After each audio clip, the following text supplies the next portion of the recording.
نبی کی نبوت کے گواہ صحابہ، نبی کی رسالت کے گواہ صحابہ، نبی کی نماز کے گواہ صحابہ، نبی کے روزے کے گواہ صحابہ،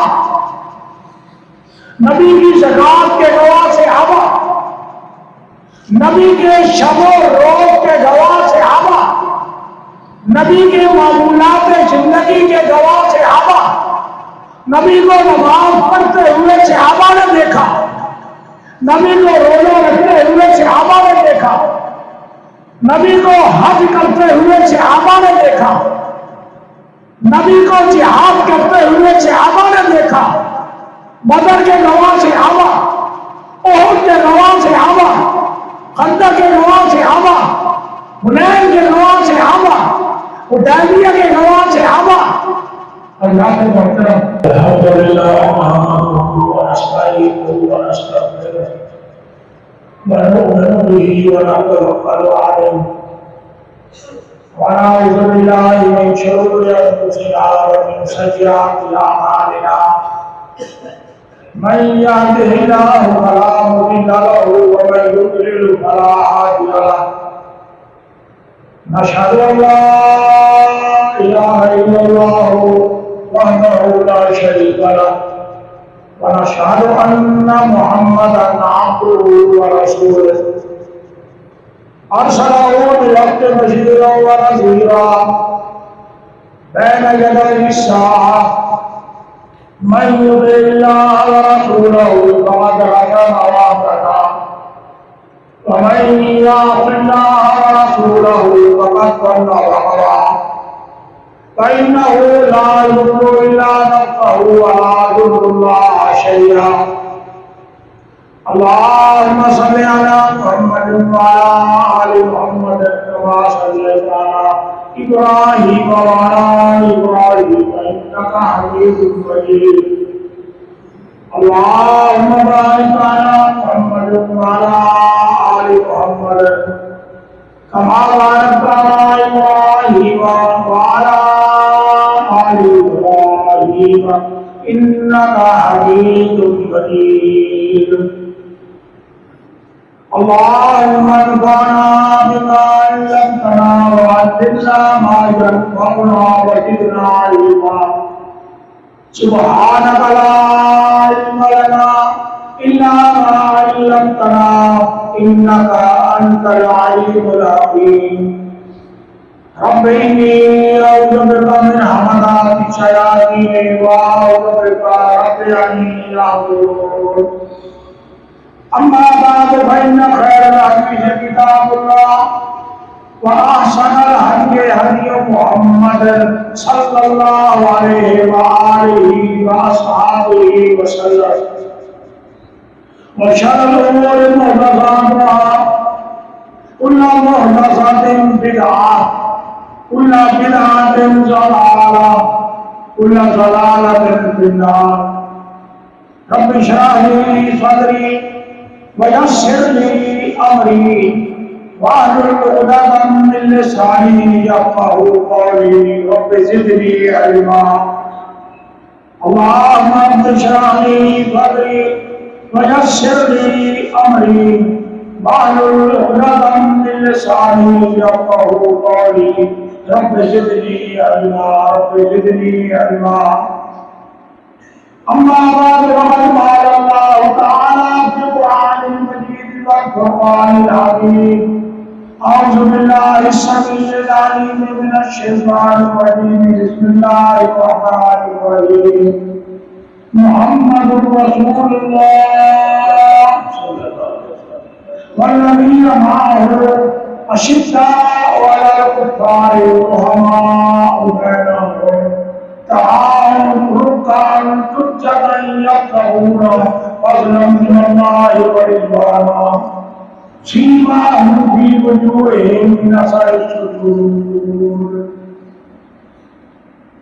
ہم نے سنا اللہ وحدہ لا شریک کی ذات گرامی کے لیے اللہ تعالیٰ کے لامحدود انجین ہوئے افضل ذات درود و سلام امام الانبیاء خاتم الرسل سید المرسلین حضرت محمد مصطفیٰ احمد مصطفیٰ علیہ وآلہ وسلم کی گانے گرامی پر حضرات ہمارے ہاں عام طور پر ایک اصول ہے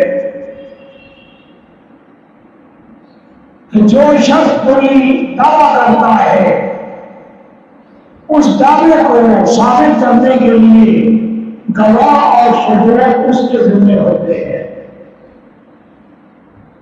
آپ جانتے ہیں عدالتی مقدمات میں ایک مدعی ہوتا ہے اور ایک مدعا علیہ ہوتا ہے۔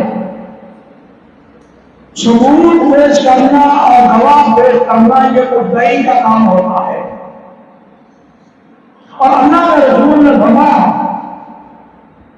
کہ مدعی کے ذمے ثبوت پیش کرنا ہے، اور مدعا نے اگر قسم دے دے تو وہ قسم کے ساتھ ہی سچا ثابت ہو جائے گا۔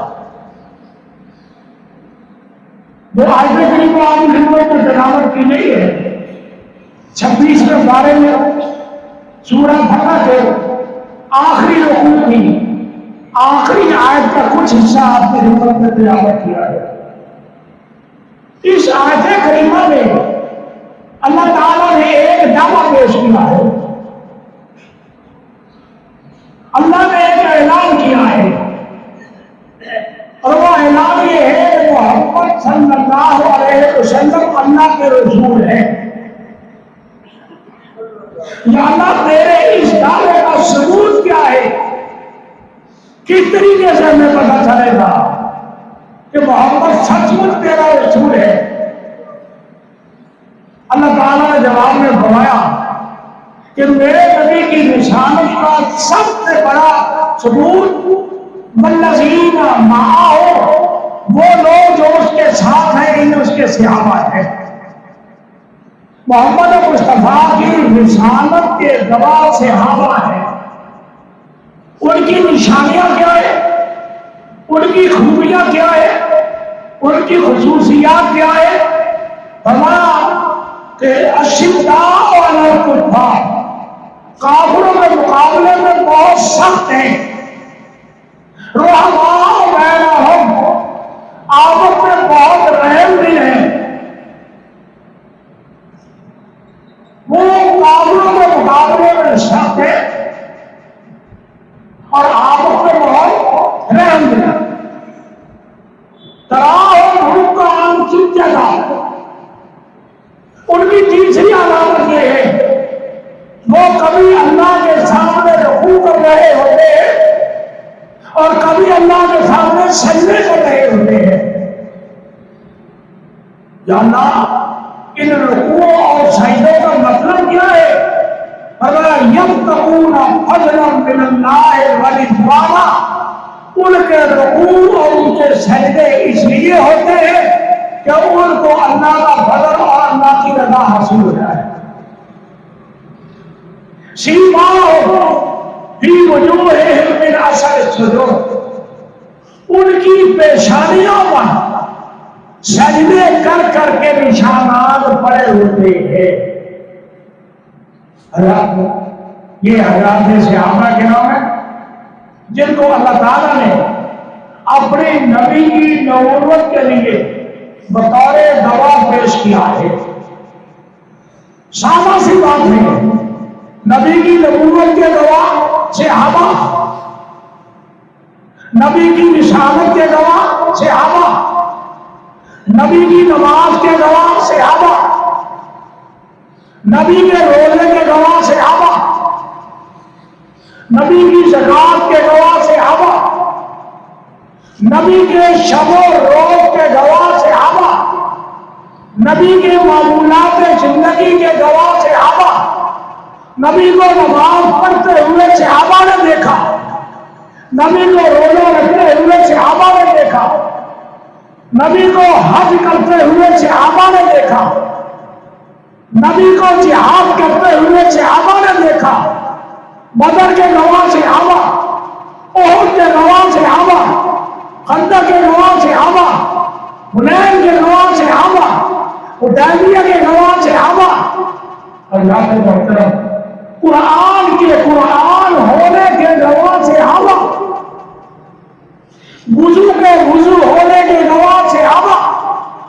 اللہ کے رسول صلی اللہ علیہ وسلم کی حیات مبارکہ کے ایک ایک عمل کے دوران صحابہ اللہ کے رسول نے یہ بیان فرمایا کہ جب نبی کریم صلی اللہ علیہ وسلم مسکراتے تھے تو آپ کو مسکرانے کا طریقہ یہ تھا. نبی کریم صلی اللہ علیہ وآلہ وسلم جب کسی کے ساتھ معاملہ کرتے تو معاملہ کرنے کا طریقہ یہ تھا. حتیٰ کہ نبی کریم صلی اللہ علیہ وسلم کی ازواجی اور خاندانی زندگی کا ایک ایک کام ایک ایک عمل وہ بھی صحابہ کرام نے بیان کیا. جہاں تک بیان کیا گیا جب آپ کی بیٹیاں آپ کے پاس آتی آپ اٹھ کر اپنی بیٹیوں کا استقبال کرتے. فاطمہ کے بارے میں خاص طور پر آیا کہ جب فاطمہ آپ کی خدمت میں تشریف لاتی اللہ کے رسول اپنی بیٹی کا اٹھ کر استقبال کرتے. اللہ کے رسول صلی اللہ علیہ وسلم اپنی بیٹی کے ساتھ محبت کا اظہار کرتے. اللہ کے رسول اس محبت کا اظہار کرنے کے لیے اپنی بیٹی کے ماتھے پر بوسہ دیتے. ایک صحابی اللہ کے رسول صلی اللہ علیہ وسلم کی خدمت میں بیٹھا تھا. آپ صلی اللہ علیہ وسلم نے حضرت حسن و حسین کو پیار سے چوما. اس نے کہا کہ اللہ کے رسول میرے 10 بیٹے ہیں میں نے کبھی کسی کو نہیں چوما. اللہ کے رسول نے فرمایا من لا یرحم لا یرحم تو کسی کے ساتھ محبت و شفقت کا مظاہرہ نہیں کرتا اللہ تعالیٰ بھی اس کے ساتھ نرمی نہیں کرتا. دوسری بات آپ حکمت کرنا چاہوں گا وہ لفظ اہل بیت ہے. ایک صحابہ ہمارے عام طور پر کہا جاتا ہے عظمت صحابہ و عظمت اہل بیت. حالانکہ دونوں ایک ہی چیز ہے. صحابہ تو صحابہ ہے ہی اللہ کے رسول کے اہل بیت بھی صحابہ ہیں لیکن اگر فرق ڈال دیا جائے تو پھر بھی کوئی حرج نہیں ہے. اہل بیت اہل کا مطلب کیا ہے والے. ہم اردو زبان میں استعمال کرتے ہیں اہل علاقہ علاقے والے اہل شہر شہر والے اہل علم علم والے اور جناب والا اہل پاکستان پاکستان والے اور اس اہل کی جمع آتی ہے احائیان پاکستان. اہل والے بیت بیت عربی زبان میں گھر کو کہتے ہیں. اہل بیت کا مطلب کیا ہوا گھر والے. آپ اپنے اردو میں استعمال کرتے ہیں یہ میری اہلیہ ہے. کیا مطلب ہے یہ میری بیوی ہے. ہمیں دعوت آئی کی شادی کی انہوں نے شادی کارڈ پر لکھا کہ ماں اہل و عیال کہ آپ نے بیوی بچوں کے ساتھ شادی میں آنا ہے. اہل کا مطلب بیوی اور عیال کا مطلب بچے. بیت اس گھر کو کہا جاتا ہے جس میں انسان رات گزارتا ہے. بات یہ بھی تو رات گزارنا اللہ کے رسول صلی اللہ علیہ وسلم نے فرمایا اذا استيقظ احدكم من نومه جب تم میں سے کوئی اپنی نیند سے اٹھے اپنے ناک کو جھاڑے 3 مرتبہ فإن الشیطان یبیت علی خیشمہ شیطان اس کی ناک کی چوٹی میں رات گزارتا ہے. تو اہل بیت سے مراد آپ کے گھر والے ان کے پاس رات گزارتا ہے. اشارہ ہے جس گھر میں ہم رات گزارتے ہیں اس میں ہماری بیوی ہوتی ہے اس میں ہمارے بچے ہوتے ہیں. کبھی ایسا بھی ہوا ہے کوئی یہ کہے بیوی اہل بیت میں شامل نہیں ہے کیسے ممکن ہے؟ ہمیں ہمارا دوست کہتا ہے بھائی میں نے آج شام آپ کے گھر آنا ہے کھانا کھانا ہے. میں نے آپ کے ہمارا دوست ہے میں نے آپ کے گھر آنا ہے اور اور میں وہاں کھانا کھانا چاہتا ہوں۔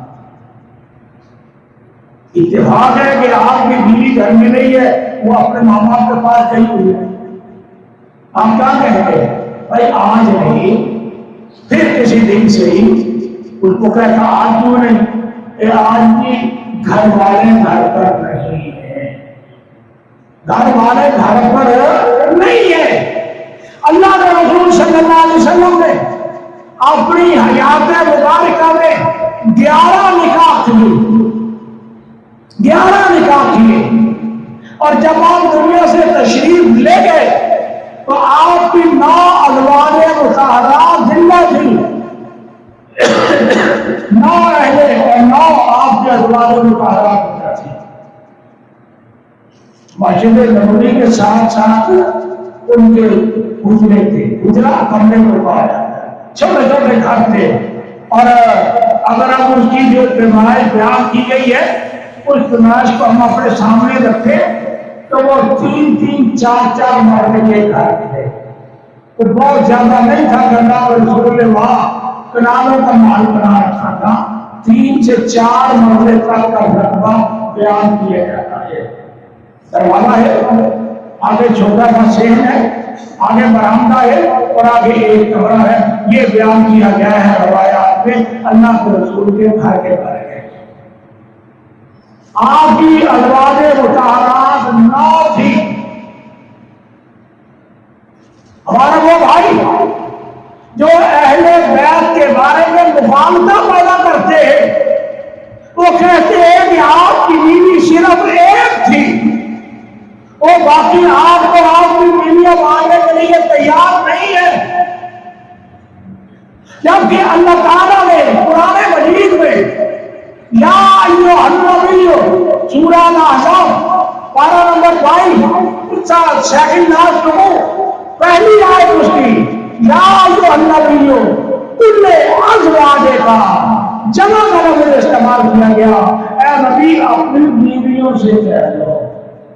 اور عربی زبان میں جمع کا لفظ 2 سے زائد کے لیے استعمال ہوتا ہے۔ میں سمجھانا چاہوں گا، آپ کی اردو زبان میں ایک کے لیے واحد اور ایک سے زیادہ کے لیے جمع کا لفظ استعمال ہوتا ہے، لیکن عربی زبان میں ایک کے لیے واحد، 2 کے لیے تثنیہ اور 2 سے زیادہ کے لیے جمع کا لفظ استعمال ہوتا ہے۔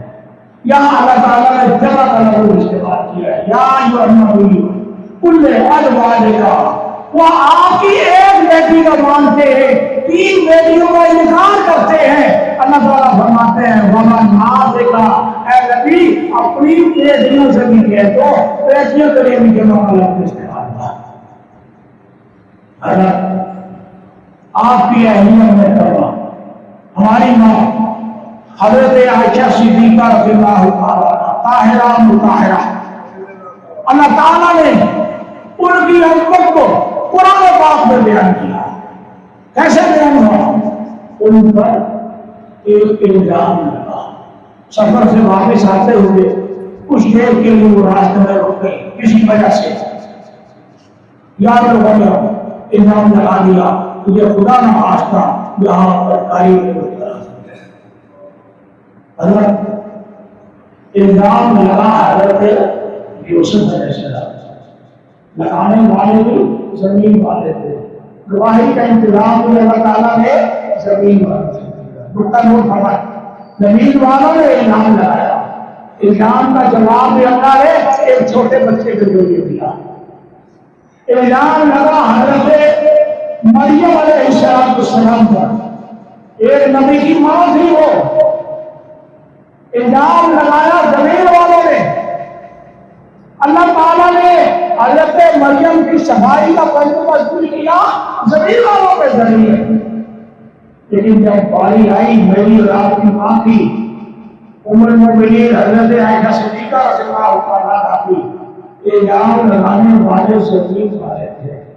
حضرت عائشہ فرماتی ہے مجھے اللہ کی رحمت پر پورا یقین تھا کہ میں سچی ہوں، اور میرا رب وحی کے ذریعے اپنے نبی کو یہ ضرور اطلاع دیتا کہ عائشہ سچی ہے، لیکن میں یہ سوچ بھی نہیں سکتی تھی کہ میری صفائی کے لیے اللہ تعالیٰ قرآن پاک سے آیات نازل کرتا. 16 آیات اللہ تعالیٰ نے نازل کر دی. سورہ نور پارہ نمبر 28 اس کا پارہ نمبر 18 رکوع نمبر 2 رکوع نمبر 3 یہ دونوں رکوع 16 آیات اللہ تعالیٰ نے حضرت عائشہ کی دفاعی میں نازل کی. اور یہ اللہ تعالیٰ نے بندہ کیا کہ قیامت تک کے لیے جب تک قرآن پاک کی تلاوت ہوتی رہے گی حضرت عائشہ صدیقہ رضی اللہ تعالیٰ عنہا کی صفائی بیان ہوتی رہے گی. حضرت بات یہیں پر ہے صحابہ سچے ہیں, ان کا ایمان سچا ہے, وہ اپنے دعویٰ ایمانی میں سچے ہیں, اللہ کے رسول سے محبت میں سچے ہیں. اور اللہ کے رسول نے فرمایا من احبهم فبحبی احبهم, جو میرے صحابہ سے محبت کرتا ہے, صحابہ سے محبت اسلام کی علامت ہے تو وہ مجھ سے محبت کرتا ہے. من ابغضهم فبغضی ابغضهم, اور جو میرے صحابہ سے دشمنی رکھتا ہے اس کا صحابہ سے دشمنی رکھنا اس بات کی علامت ہے کہ وہ کوئی محمد سے محبت دشمنی رکھتا ہے. اللہ کے رسول سے محبت کی علامت صحابہ سے محبت کرنا ہے. اللہ تعالیٰ نے صحابہ کرام کے بارے میں قرآن پاک میں فرما دیا رضی اللہ عنہم, اللہ ان سے راضی ہو گیا, اور جن سے اللہ راضی ہو گیا کیا مجھے اور آپ کو یا کسی اور کو حق ہے ان صحابہ کرام کے بارے میں زبانیں کام خراب کرے, ان کو برا بھلا کہے, ان کے ایمان کا انکار کرے. اور اللہ کے رسول کا فرمان آخری بات آپ نے فرمایا اذا سمعتم الذین یسبون اصحابی, جب تم کسی شخص کو دیکھو وہ میرے صحابہ کو برا بھلا کہہ رہا ہے تو تم کہو لعنت اللہ علی شرکم, تم یہ کہو کہ تمہاری اس شرارت پر اللہ کی لعنت ہے. اللہ ہمیں عظمت صحابہ کو پہچاننے کی